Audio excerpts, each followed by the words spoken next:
Fallout shelters can be any protected space where the walls and roof are thick and dense enough to absorb radiation.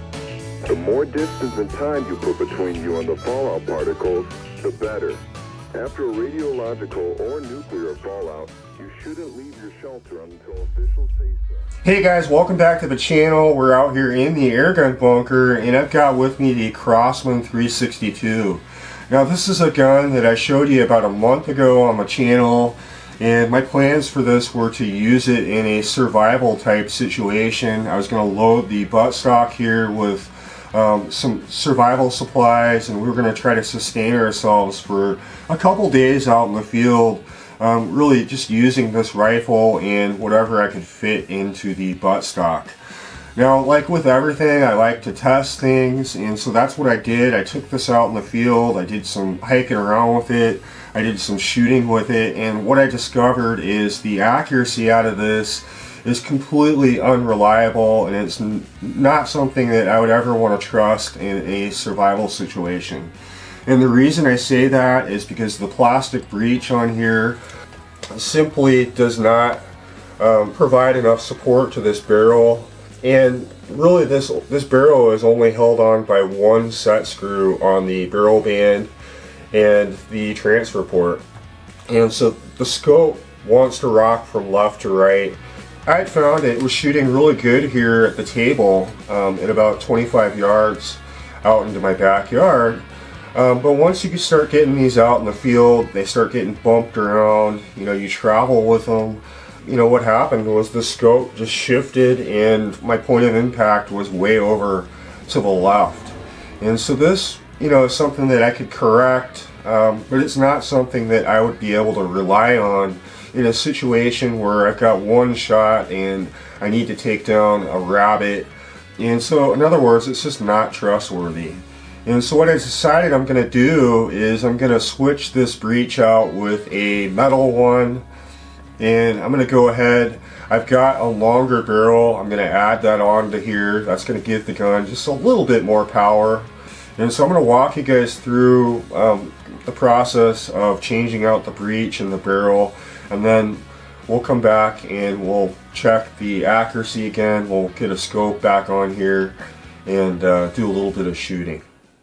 Being an air gunner for over 30 years, I've collected a lot of spare parts over that time, and the airgun bunker is chock full of them.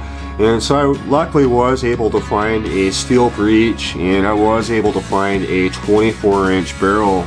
Now, a lot of these parts have been sitting around for a long time, so they did need to be cleaned up. And so I started out with the bolt and probe, and I chucked that up into my drill press, just kind of cleaned it up with some steel wool, made sure that that probe was nice and polished, and just made sure that all the parts were nice and clean and free from any kind of burrs before they get installed onto the 362. So I didn't intend this to be any kind of a video showing you guys how to modify your guns. I'm simply showing you guys kind of what I'm doing and really how I'm trying to remedy a problem that exists on this gun. But if you guys are going to do any kind of work like this, do it in a safe manner. Make sure the gun is obviously unloaded, and make sure that there's no air in the cylinder. And that goes for any type of air gun. And so just be careful. Right now I'm going to take the scope off here. I'm going to remove the breech and the barrel, and I'm going to go ahead and replace all that stuff with the parts that I just cleaned up.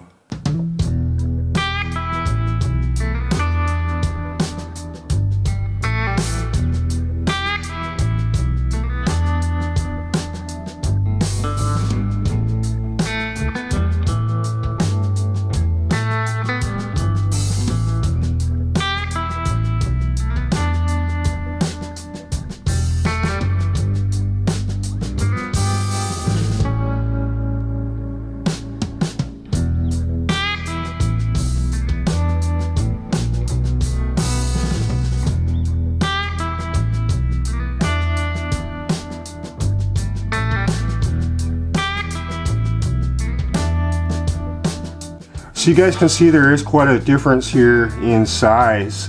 This is the plastic breech, and then this is the one we're going to replace it with, which is all metal. And really the biggest, most critical part of this is it has a set screw here for the barrel.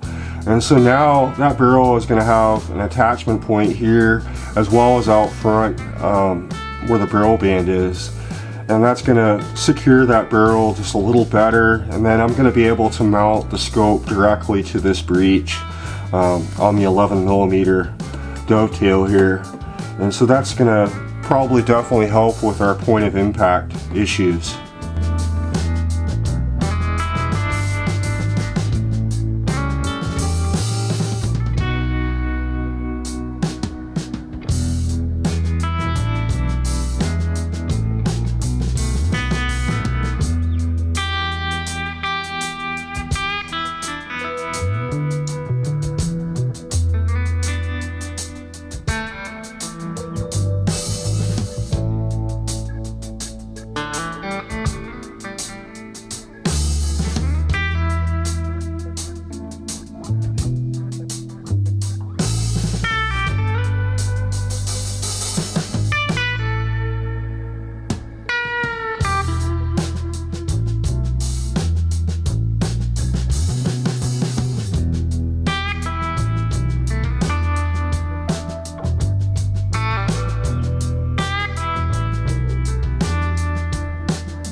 Now that I got everything back together, it's time to check for accuracy at 25 yards. And I was using the 14.3 grain Crosman Premier hollow points. Now these were shooting at a high of 675 and at a low of 664. And so it's putting out just about 14 foot-pounds, which is a good enough power for any kind of small game hunting. And I was able to pick up a few feet per second by adding the longer barrel. And I was pleasantly surprised with how good the accuracy was, and it was much better than it was to prior testing with the old plastic breech. So I think this is going to work out pretty well for any kind of small game hunting that we do out in that survival situation.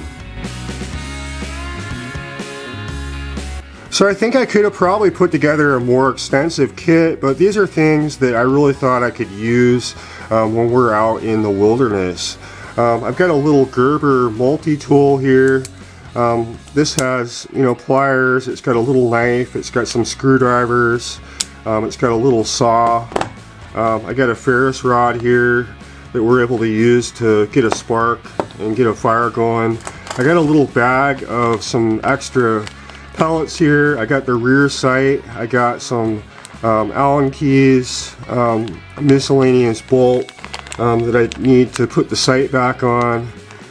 And then I've got a little, this is a little saw that I can use to build a shelter, cut down some larger branches or maybe a small tree. I've got a Ziploc bag, and then inside here I've got some fire starters. It's going to help me get a fire started if we've got wet tinder and we just need to get something started real quick.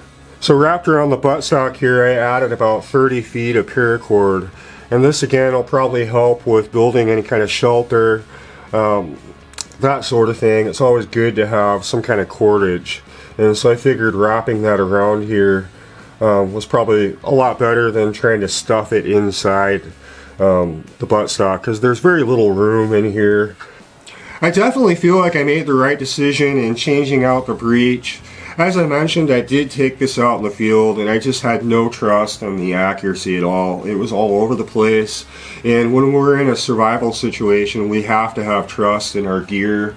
And so changing this out was a good call. It's a lot more solid. You guys can see the gun is a lot more accurate, and I was able to add the longer barrel so the gun just has a little bit more power. Now I am limited to really what I can put in the buttstock here. There's not a whole lot of room, but I think I was able to put really what I needed in here. I think it's enough to really kind of get me by. But I'm anxious to see what John over at Wingman 115 channel does. He's got a lot more experience than I do with putting together these kinds of kits. And so I'm kind of curious to see what he's going to do. But let me know in the comments. I'm excited to get out and kind of put this project together for you guys. It's probably going to be another couple weeks before I can really get everything filmed and put together in a video. But I really appreciate you guys watching, and we'll talk to you guys soon.